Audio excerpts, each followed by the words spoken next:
Come, come, ye saints, no toil nor labor fear, but with joy wend your way. The 2011 Salt Lake City Mormon Stories Conference was brought to you by the Salt Lake City Mormon Stories support community found on Facebook, and also by the Open Stories Foundation and by the generous support of you, our listeners. To join or start a Mormon Stories support community in your area, please go to mormonstories.org and click on the Support Communities tab. To host a regional conference in your city, like this one, please email us at mormonstories@gmail.com for more information on how to host a conference. Finally, to keep this podcast and all of these communities and projects alive, please donate today at mormonstories.org. Oh, and please enjoy the conference. So thank you for coming. This is the first Salt Lake City Mormon Stories annual conference, and we're excited to have you here.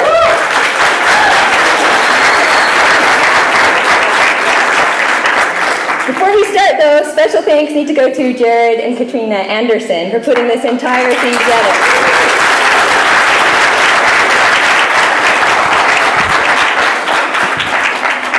We also, though, if we really want to get down to it, we need to thank Facebook.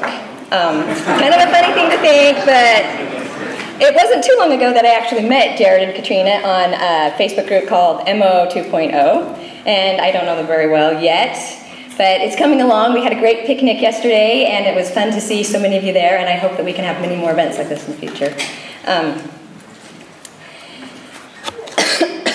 I wanted to bring Jared and Katrina something nice, so I brought them something that I love, which is chocolate from Boston. So Katrina, Miriam, come get this. Thank you. You're welcome.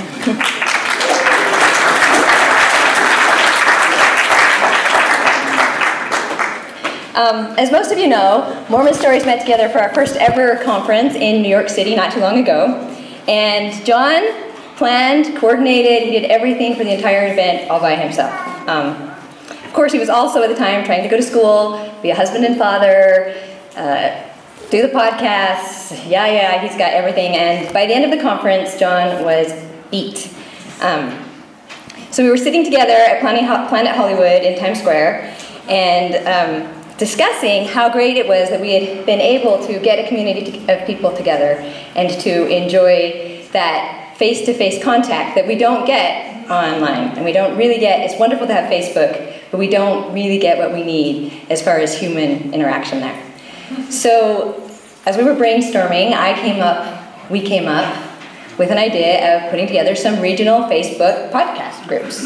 And the purpose of these groups was pretty much simply to make it possible for us to have these communities and to get together and have conferences and see each other in the real world without John having to do everything or be in charge even anymore. Because, you know, the guy is a podcast guy. He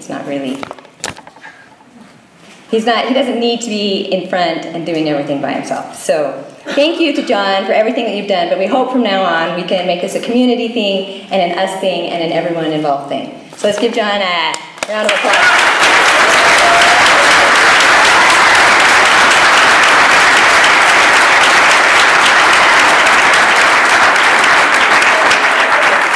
And we'll see if together we can relieve him from a lot of this work by making everything happen ourselves, because we've got everything we need between us right here. We've got skills, we know who we are, we know what we want to do, we want to have fun, we want to be friends. So I want to make it clear that the conference that we're attending today is a glorified community event, meaning it was put on by the people in Salt Lake City that had enough energy to jump in and make it happen. We had one person from Salt Lake put together a beautiful graphic, we had other people jump in different places, and I hope that in the future that many more of you will feel like you want to come on, because there's an opportunity, and we'd love to have you, and there will be another conference here next June, so I look forward to seeing you. The primary reason we wanted to do this is because a lot of us have been sadly feeling a great sense of isolation. We've been online and we've tried to express ourselves there, but because of the differences that we have, sometimes that isolation feels even larger. We've got members of the LGBTQ community here, we've got feminists, we've got intellectuals, atheists, agnostics, deists, traditional believers, fundamentalists, and it's a difficult thing to put together a community made up of such a diverse group of people. Some of us are active, some of us haven't stepped in a chapel in years, some of us were never endowed, some of us have temple recommends, some of us have chosen not to get a temple recommends renewed, and others have been told that they're not worthy to have a temple recommend anymore. So we've got everything. We've got people who've been excommunicated, we've got people who've resigned their memberships, and we've got people that go to church every week and love it. So, as one of the things that happens online when we're speaking to each other is we tend sometimes, not all the time, to argue among ourselves and to fight because of these differences. And we're hoping that somehow we can come together and, on top of not just being virtual friends and not just having the community that we have here, that we can learn to love and accept each other in our differences and make this a place of cohesiveness and caring where everyone can speak, regardless of his or her beliefs or status in the church or whatever. This is just to be a safe space.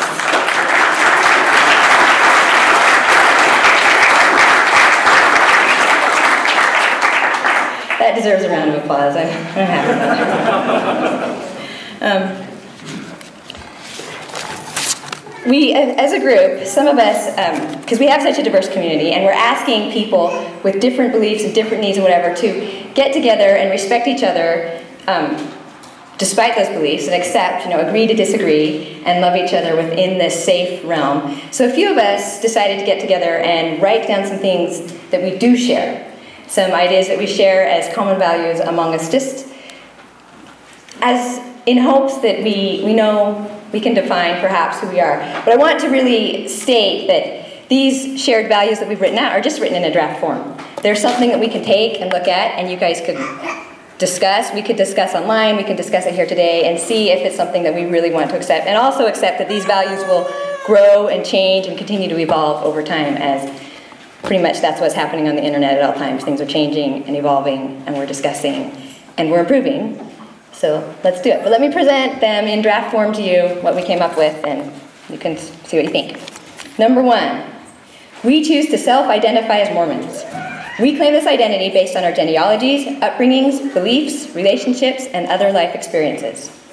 2, we believe that one could be Mormon or claim a Mormon identity without necessarily adhering to the teachings or doctrines of any religious organization. 3, we celebrate the richness of Mormon heritage, teachings, and community in all of its diversity.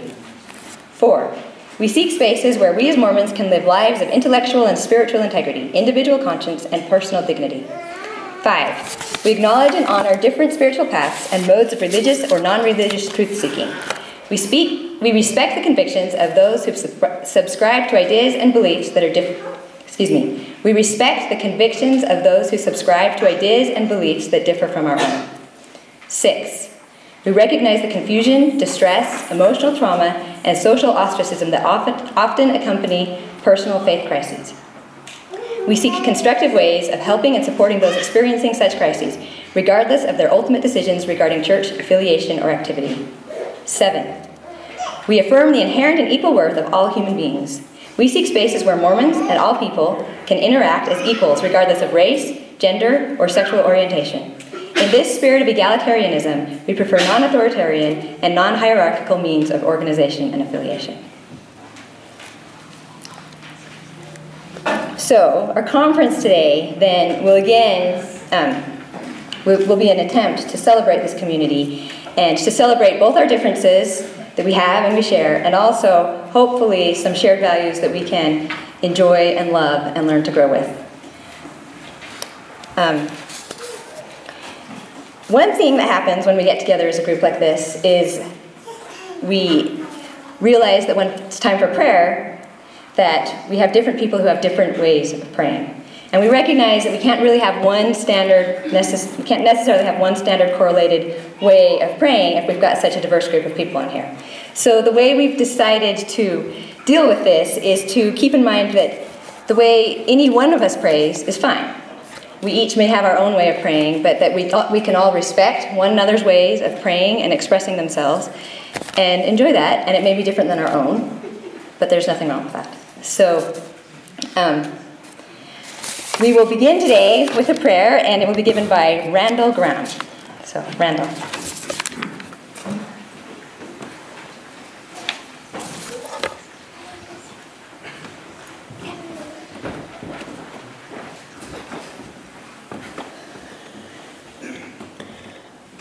Our Heavenly Mother and Father, we are grateful for this chance we have to gather here in this safe space where we can enjoy and celebrate our differences and similarities and shared heritage and beliefs and practices. We're grateful for those that have labored so diligently to make this happen. And we're grateful for the peace that we are finding in our lives as we find members of our community that think and feel the way that we do. We pray that we might be able to develop new friendships and develop a stronger community and help others who are searching to find answers and hope as we have. And we also ask that we might be able to learn and enjoy this evening. And we say these things with grateful and hopeful hearts. Amen.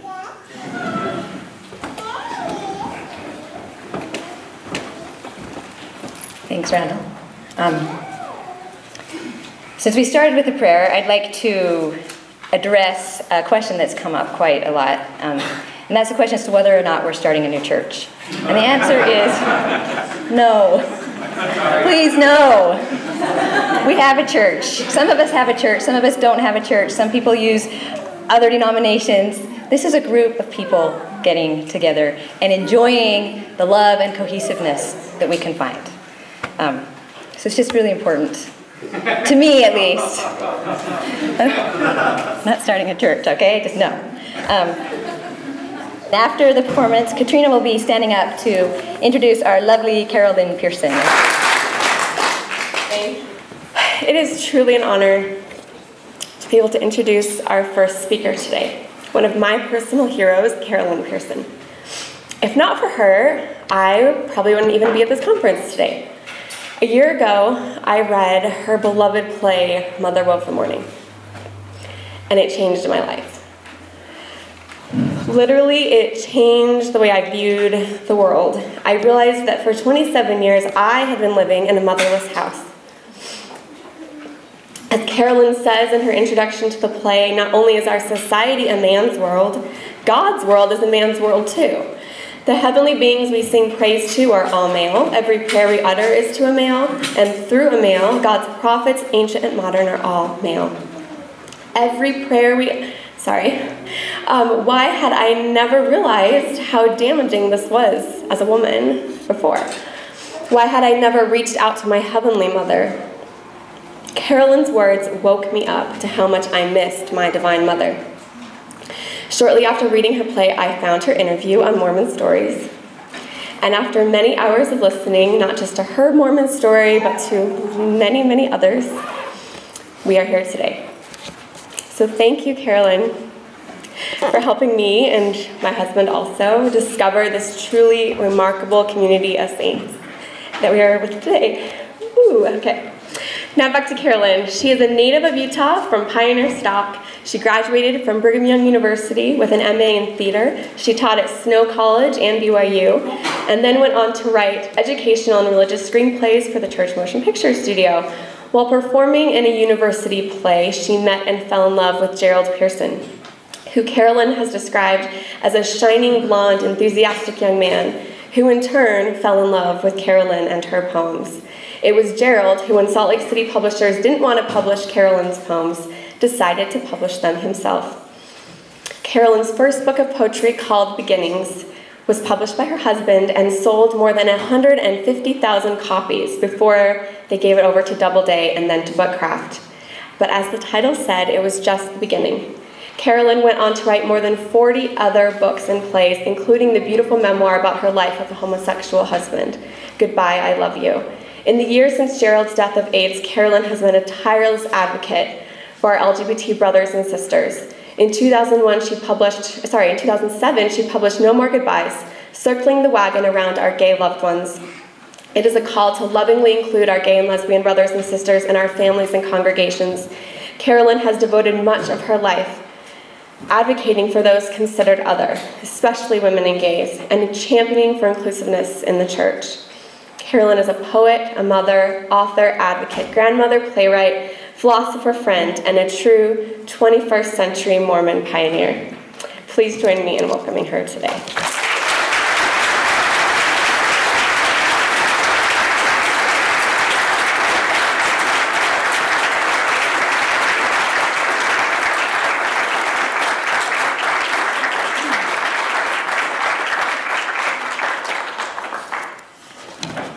Thank you so much for that introduction, and thank you for that stunning music that we just heard. Oh my.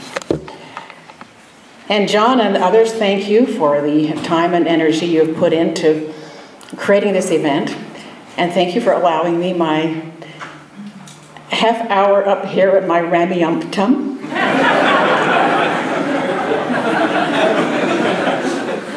I would much rather be right down there where I could reach out and touch somebody's knee, but nevertheless, here we are, and I'm grateful that we are here together. In one of John's postings in preparation for this, I read the little joke. You know what you call an atheistic Jew? A Jew. And of course, that's part of the mentality of what has brought this group together. But it also reminded me of one of my favorite Mormon jokes. And I collect and make up and adapt Mormon jokes, which we could have a whole hour of if I had the time here at my rammy-ump-tum, which we do not. So here's the one that I thought of at that moment. Do you know what you get when you cross a Mormon missionary and an atheist? Somebody who knocks on your door for absolutely no reason at all.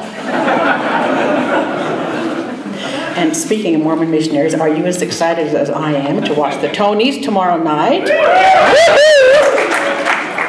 And to see the Book of Mormon, the musical, sweep the musical awards, and be such a beautiful paradox there of every review that I have read.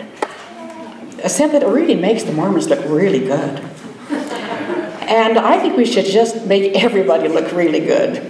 So when anybody can do that, I'm pleased. And still speaking of Mormon missionaries, on Thursday I came in on the airplane, and as I came down to my luggage, I saw this big rolled out sign, "Welcome home, Elder," let's say Jensen, I forget. And I thought, oh, okay. And around the sign were 40 or more people with that look of anticipation and love on their faces. And I thought, this is just so great. And I went and got my luggage, and just when I got it, I heard this eruption behind me. And I thought, oh, Elder Jensen's home.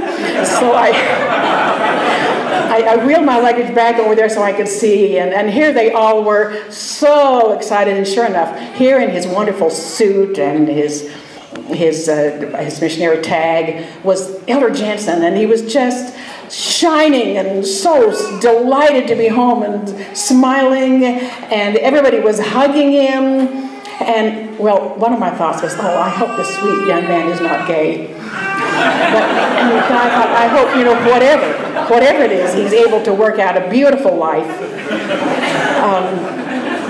But then he was hugging. Here's his grandfather in the wheelchair, and all these older people and younger people, and I thought, I want some of that. So I lined up, and he came around here, and I grabbed him and I said, Elder Jensen, you don't know me, but I'm just walking through, and I just want to tell you, welcome home, and I love you.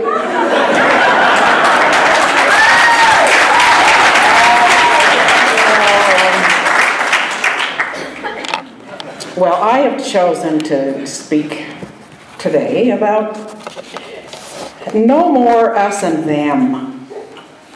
And that's a huge hope of mine for all of us as we travel through this this world. You know, when I grew up in Happy Valley, Provo, Utah, the only them that I was aware of were the Russians.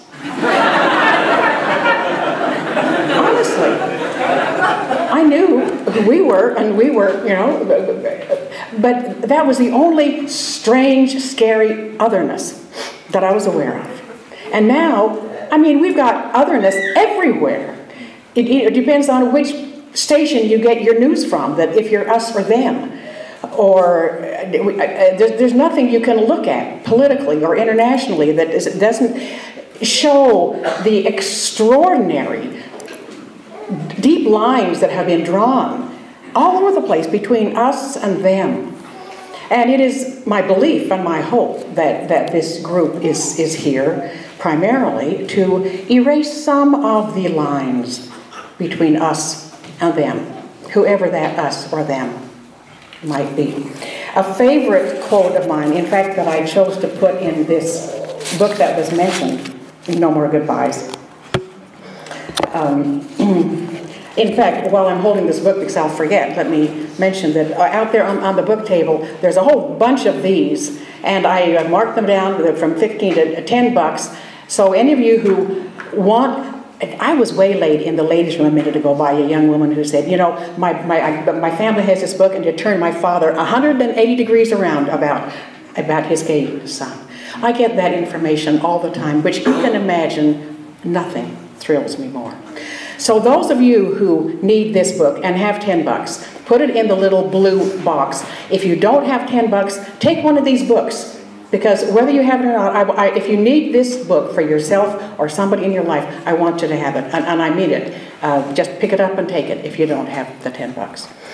So here is the quote that I love so much by archaeologist Howard Winters. Civilization is the process in which one gradually increases the number of people included in the term we or us, and at the same time decreases those labeled you or them until that category has no one left in it. Now, isn't that great? Won't that be the millennium or the shift of the ages or whatever it is that we're looking toward and hopefully working toward, because it's not going to happen unless you and I, every day, decrease the number of people of them and increase the number of us.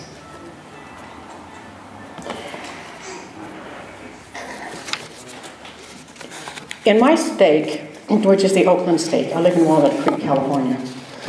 On Easter weekend, we had just a remarkable event that typifies what I'm talking about here.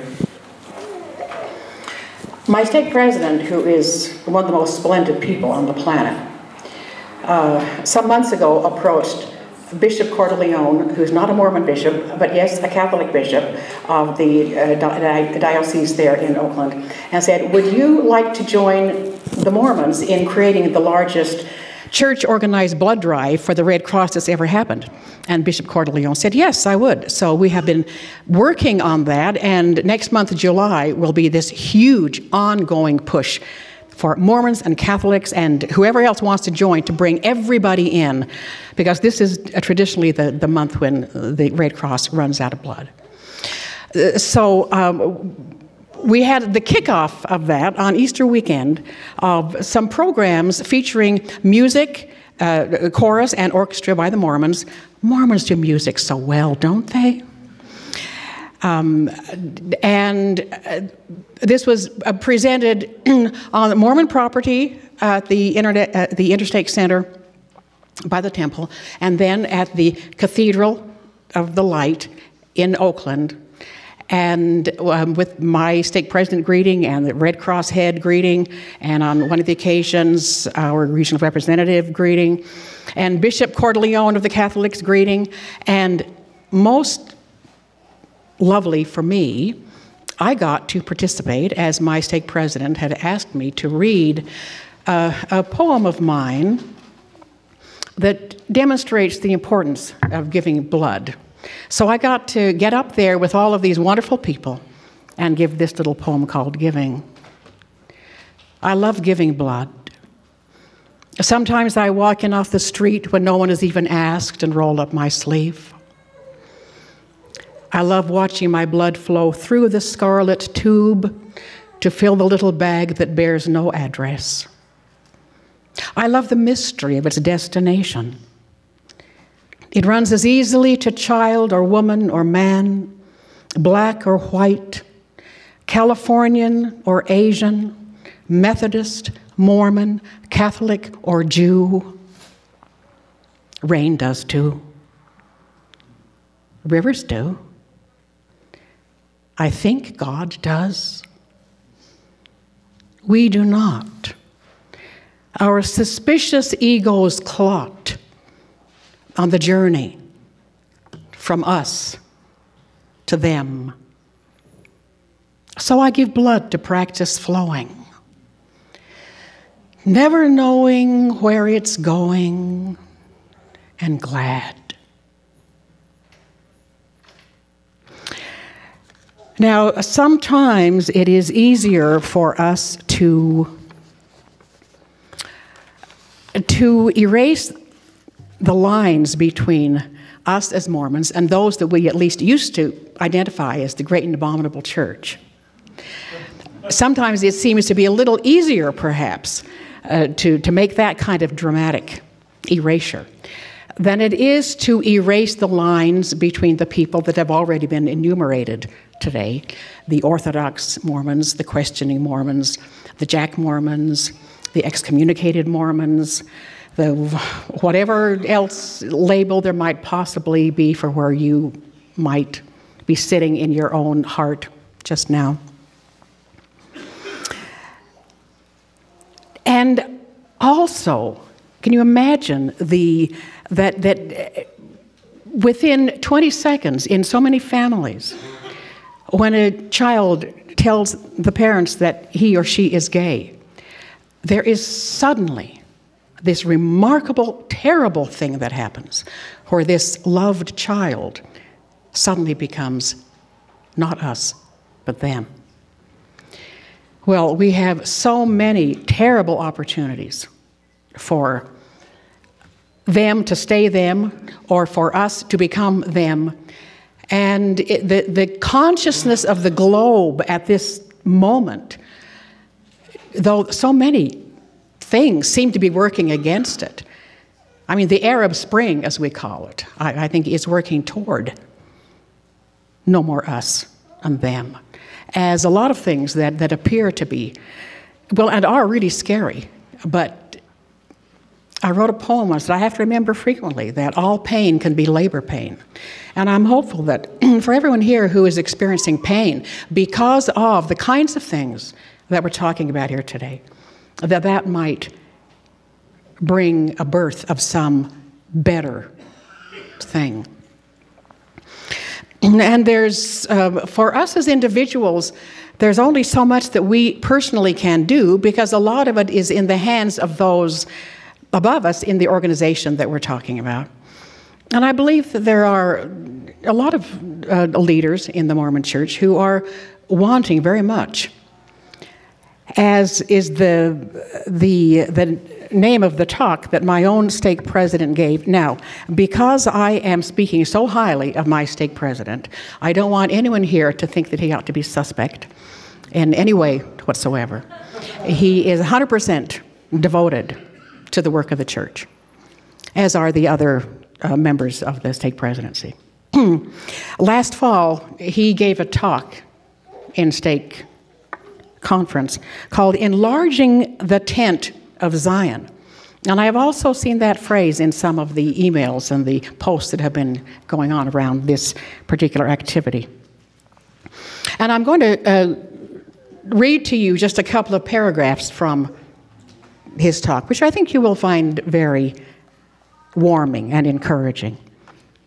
He said, "Our purpose is to enlarge the tent of Zion by showing an increase in charity, both as individuals and as congregations.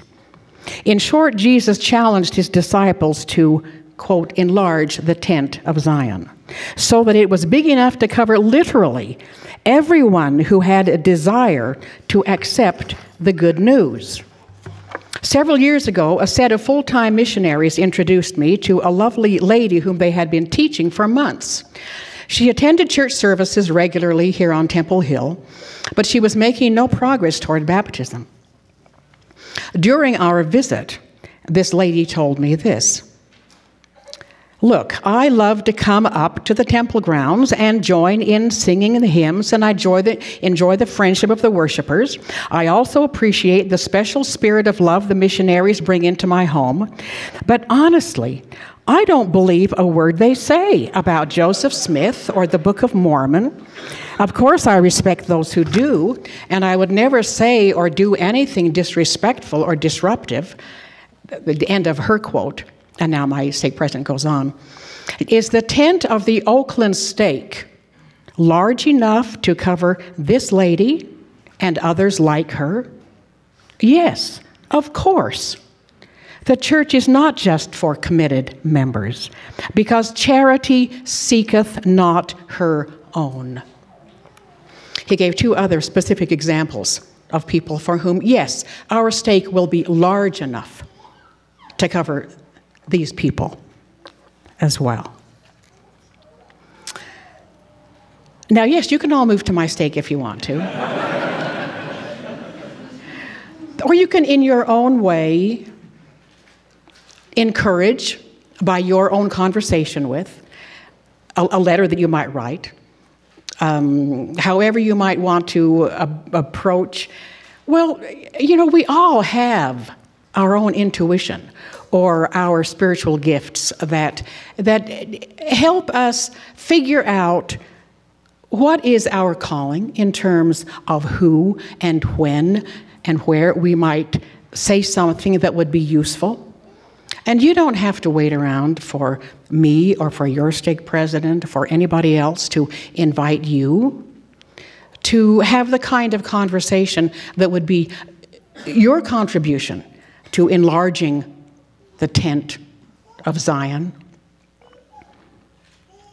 Because everybody here is a pioneer, and it was only now, just as I used again the word tent of Zion, that I'm connecting it with the word pioneer, which is a word that has been used a lot in creating this event.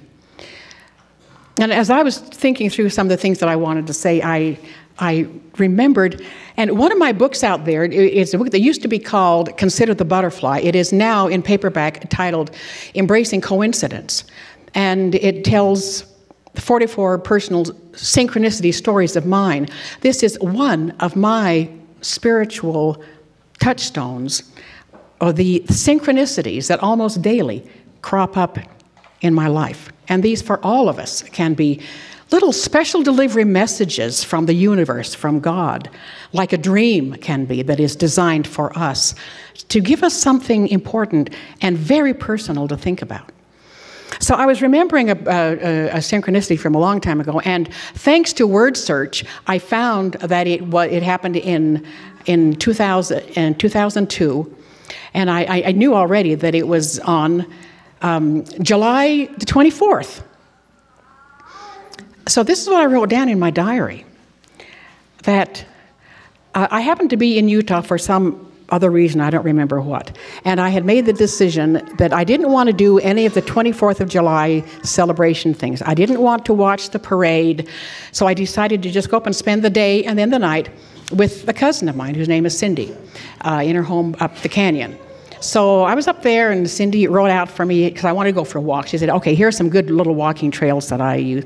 So I went out for a walk on the 24th of July, and I went here and there, and then I got a little bit lost, so I followed the highway for a ways walking. And as I was walking in the highway, I had what I have come to know to be just suddenly moved into what I call my synchronicity space, where something kind of big was going on, because I realized that I was walking down Emigration Canyon Road and the exact road that the pioneers had followed as they came into the valley on July 24th, way, way, way back when the first company came, which said to me, like it or not, you're a pioneer.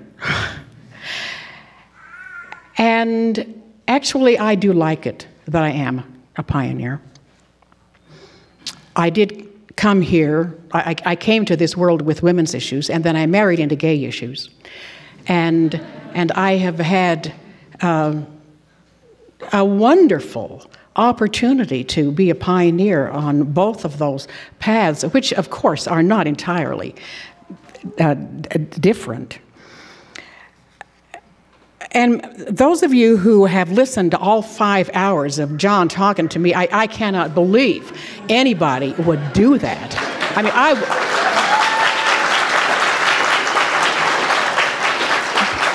I could never do that. Although I've been listening to some of those now, and I listened to all 3 of Brother Destin's podcasts here. So anyway, that's another good one. Anyway, some of you will have heard me recite this poem of mine, which I think has only been published. I let Dan do it in Sunstone a few years ago. Probably the time that we had my Sunstone centerfold, that my one and only glamour picture. And yes, I do come from Mormon pioneer stock. Before I forget, this little thing that I'm wearing here is I almost never wear it, but it's in my little box of jewelry, in my family heirlooms. And when you get close enough to me, and please get close enough to me to take a peek at this thing and also give me a hug while you're there, it's a seagull. And I don't know quite where this came into my family. I'm sure it was the first several decades of the 1900s. And I wear this to keep the crickets away. And it works. So yes, my own grandmother walked across the plains when she was 8, and with her parents who left Nottingham, England. He was a lace maker. And I have, and that was my grandmother, Sarah Oakey Sarine. And I have Thomas Morris, who was in the Mormon Battalion. And I have George Warren Sarine, who is on the good ship Brooklyn. So I have about all the pioneer blood that you can find that I love to know that it's there, and I call on it from time to time. And I certainly thought of that as I was writing this poem. My people were Mormon pioneers. Is the blood still good? Truth flew by like a dove and dropped a feather in the west. Where truth flies, you follow if you are a pioneer. I have searched the skies, and now and then another feather has fallen. I have packed the handcart again, packed it with the precious things and thrown away the rest. I will sing by the fires at night, out there on uncharted ground, where I am my own captain of tens, where I blow the bugle, bring myself to morning prayer, map out the miles and never know where or when or if at all I will finally say this is the place. I face the plains on a good day for walking. The sun rises and the mist clears. I will be all right. My people were Mormon pioneers.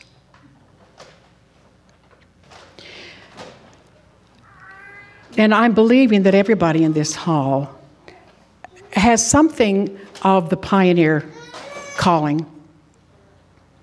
And it's a calling that we should be very, very proud of.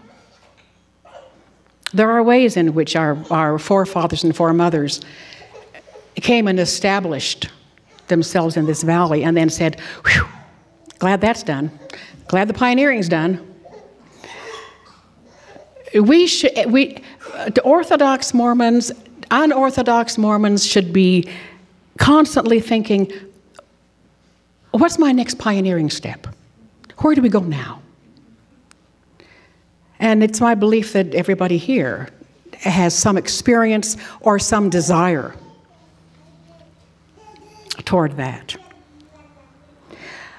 I realize that I have been placed in a very protective kind of circumstance, geographically, and perhaps for other kinds of reasons. I feel very loved in my ward and in my stake. And there's one story in my book of synchronicities there that talks about, it's called Wally's Tie, talks about me and a friend in the ward who is the most different from me you could ever imagine politically. But this story that came together that brought about Wally's Tie is just the sweetest story. And I love it when those things happen that bring together people who ordinarily would not be close in any way. Wally and I hug every Sunday in the foyer, and every time we happen to see each other. And that is as it should be. I know that for many of you, you've had a lot of pain in the process of wherever you have been moving in your own pioneering. And I know that some of you have had pain caused by our own church in ways that, from my limited point of view, is extraordinarily unnecessary and hurtful and simply wrong. And many of you, I know, have had hurt delivered by family members and friends because you have moved outside the circle of whatever they deem to be appropriate. I know that for those who have made the decision to completely leave the Mormon Church, there are a couple of things that I think can be useful to think about. Carl Jung, that was Brigham's brother who did not come west with the group. Psychologist Carl Jung, it is my understanding that as he was doing work with his clients, that he insisted that they come to terms with their family religion. Now, I'm sure he wouldn't insist that they go back and participate in whatever way they would have left, but that they make peace in some way with their family religion, or their psyche would not be as healthy as it otherwise might be. And similarly, a woman that I appreciate her writing a lot, Joan Borisenko, who writes about mind-body work. On a set of tapes of hers that I have, she says a similar thing, that while we in our mature years we choose the spiritual path that feels most correct to us, that it's important, she says, to make peace with your ancestral religion, even if you've left it. That to find something in it to honor would be very, very useful to you.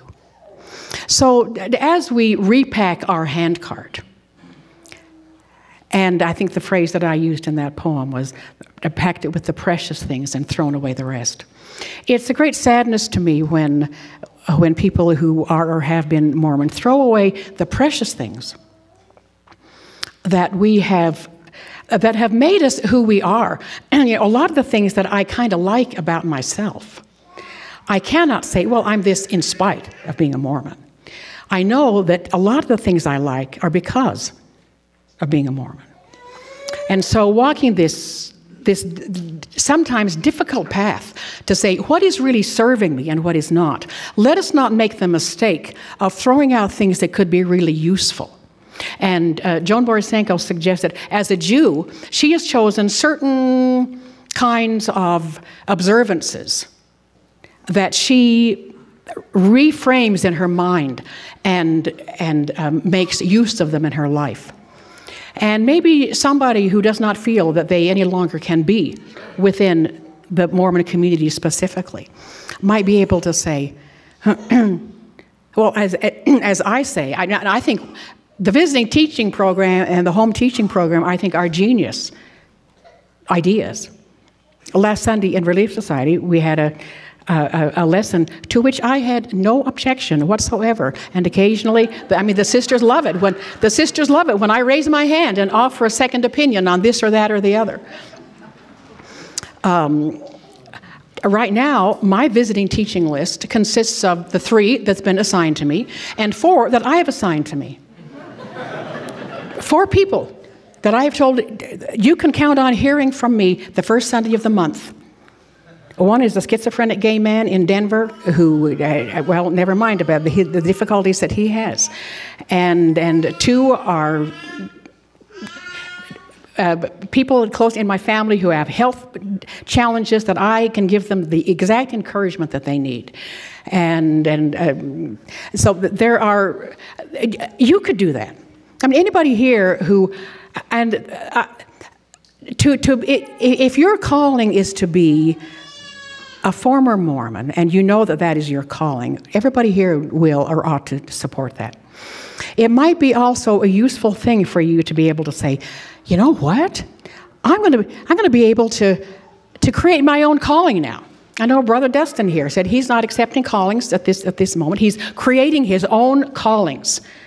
Everybody here, in the church or out of the church, you can create your own callings. And I think a brilliant thing for you to do would be to say, I'm going to make up my own home teaching list or my own visiting teaching list. And those people, I keep thinking, oh, I got to contact them. Say, the month's not going to end until I report to myself that I have done my visiting teaching or my home teaching. Well, I think I have used up my given half hour at my rammy-umptum here.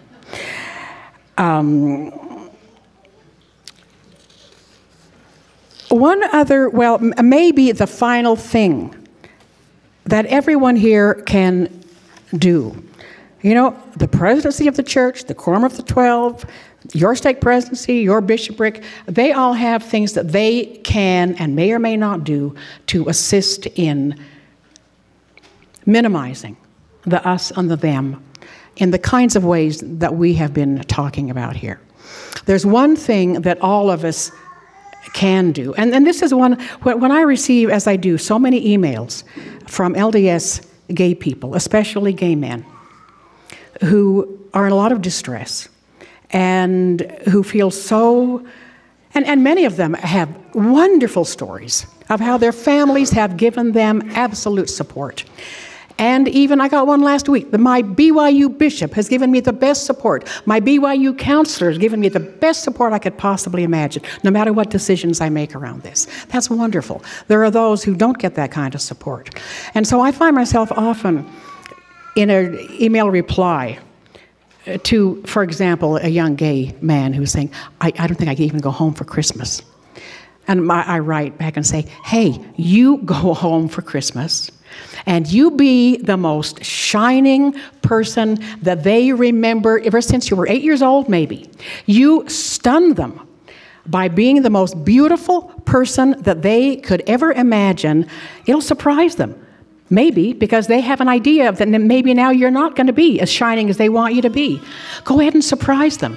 Be the most amazingly generous, bright, happy person that you can possibly be in their presence. And it's my belief that I'm supposed to stay up here for 15 minutes for questions. Is that right, John? Or is that changed now? Okay, that's great.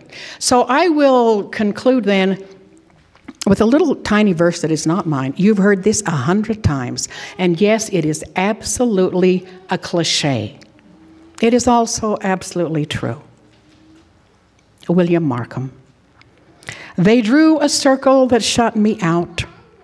Heretic, rebel, a thing to flout. But love and I had the wit to win. We drew a circle that took them in. May it be so. Thank you.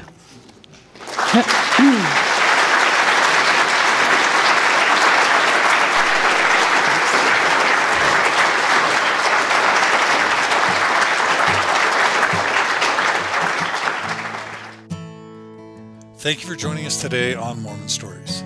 Music today was provided by the Saber Rattlers. Check them out at saber-rattlers.com. The Mormon Stories logo was generously donated by StudioCase.com. Thanks for listening. Come, come, ye saints, no toil nor labor fear, but with joy wend your way. Though hard to you this journey may appear, grace shall be as your day. 'Tis better far for us to strive our useless cares from us to drive to the sand joy. Your hearts will swell